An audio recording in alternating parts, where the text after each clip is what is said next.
how much do I have to study for you to shake my hand? How dark must my suit be for you not to notice, for example, that I'm wearing a skirt tonight? How long should our conversation last? What should I even say? How proficient must I be in corporate LinkedIn for you to notice my ideas before you noticed my covered chest? I ask myself these questions at least once a week. I have to deal with it every day. Should I even mention that one time that I was alone at night for less than 3 minutes and someone decided to leave me unconscious on the floor just for a good laugh? Or does that make you uncomfortable? Because the thing is, it creates a feeling of shame and of guilt. So you know what truly disrupts me here? It's the patriarchy. I know, it's a cliche, but it truly sucks. Is that, though, a disruption from normal life?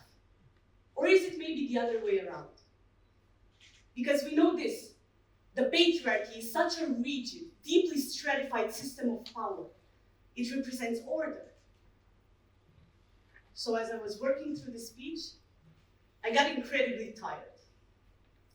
I felt a strong repulsion talking about this because is there truly anything new that I could add to this discussion? Anything that doesn't just sum up everything to, guys, don't hurt women, please.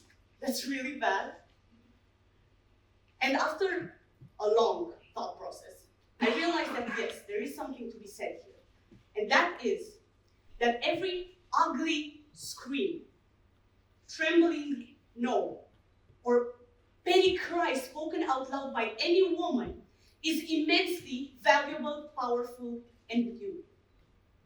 So the patriarchy represents order, right? It's a man-made system, it's built upon a hierarchy, and it strives upon using fear as a weapon to keep us all silent. But the chaos is women, the chaos is communities, it's anger and it's confrontation. And that's what I want to inspire all of you tonight, to be more confrontational from time to time. Great. So, do we just go up to misogynists and beat them up? Probably not, please don't say that, it's probably not a good idea. But let's start from somewhere else, contextual responsibility, right? Because picture this, think about it, you're in your car alone, and you happen to pass by a woman getting harassed by a man. He's playing around her personal space, she's feeling really scared. Now the question is, do you have an inherent responsibility to honk, to get out of your car, to take action? And I believe that taking action becomes mandatory to you once you understand the consequences of passivity. It's a very basic principle. So think about nuance. If a man will drown, you will go there and try to help, right? Yes.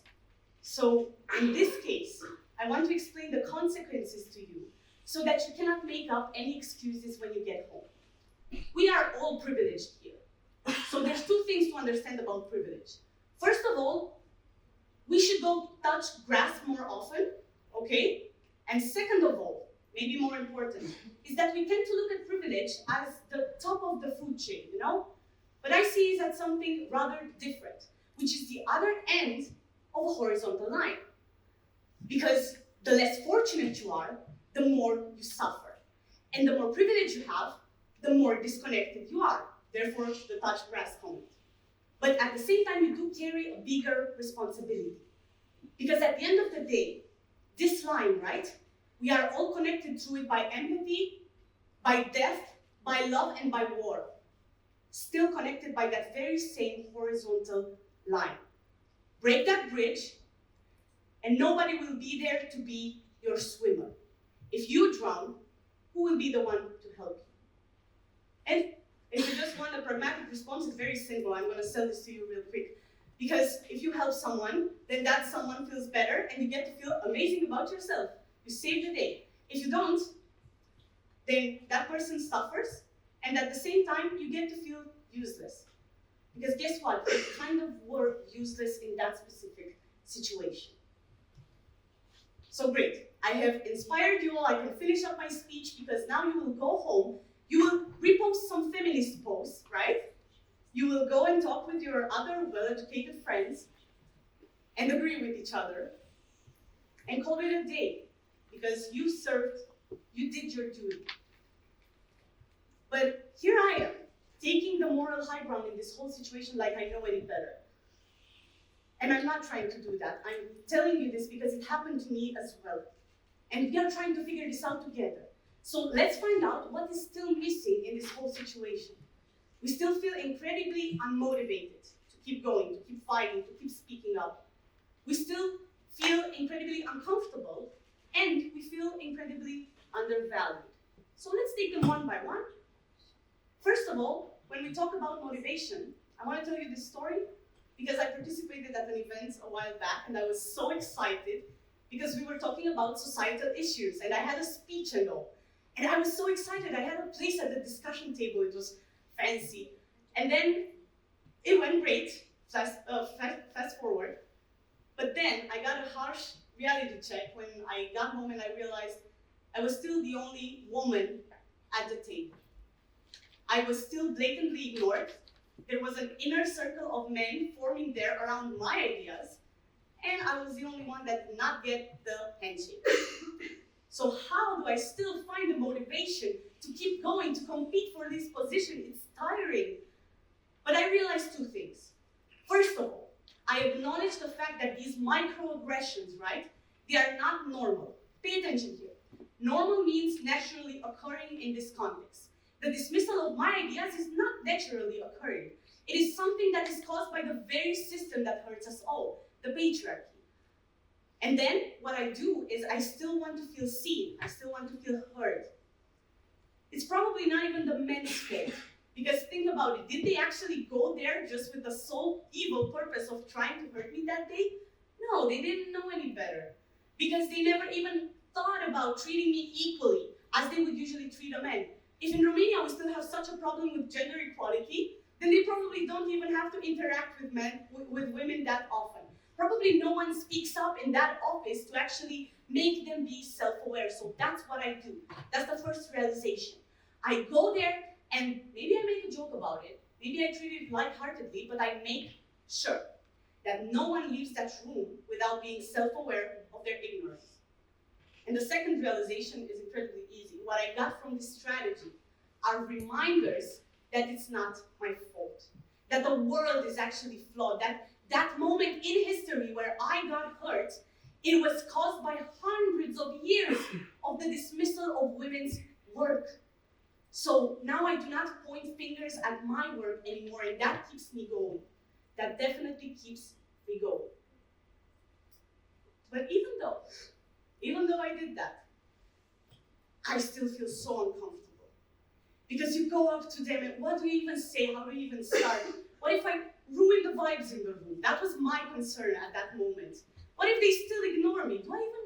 I'm just apologetic about it. But on the bright side, I am breaking a barrier. And the good things about barriers is that they stay broken. The first time I had to deal with that, I was about 12, and I had to confront some authority figures, I don't know, teachers. And even after I got what I wanted, I spent 1 hour in the bathroom crying because I could not process the feeling of shame that went through my body, because it was the first time in my life that I stepped foot into the land of confrontation. Not because I was a child.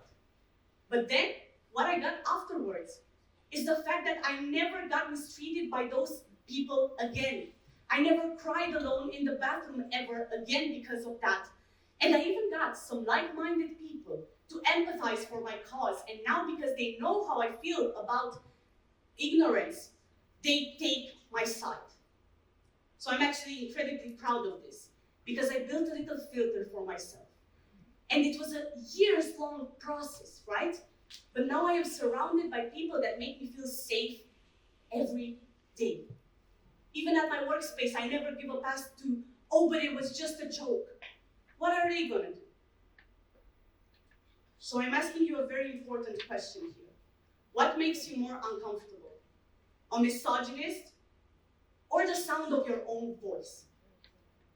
Because you should never apologize for the latter. So now, what still remains is a big question, which is who here in this room, and I can see you, who here feels undervalued from time to time? That's the last question. Who has felt undervalued at their workspace, at their school? Raise your hands, I want to know. Many of us. But you know what? It's important to make a difference here because you don't feel undervalued.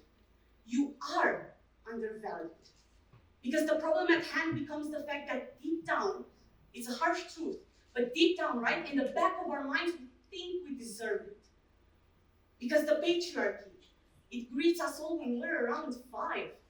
It tells our sons to be brave and smart, and it tells our daughters to be gracious and pretty. But we can't even be that, can we? We can't even be that. We have to use that retinol cream. We have to do our nails once a month, right? What type of pretty are you? Are you dear pretty? Are you Victorian pretty? Or do you just have an iPhone face? Because it was never meant to be enough, right? It was never ever meant to be enough because it's not a fair fight. So, dear women in this room, I am talking directly to you. You don't feel undervalued. It's not just something in your head. It's real and it is oppression. And you have to do something about it, at least what's in your control. You should try to stand up for yourself whenever possible. Because doing that, it gives you motivation to keep going. It makes you feel safe in the long term. And about the whole being undervalued thing, this is an act of self-love. Thank you all.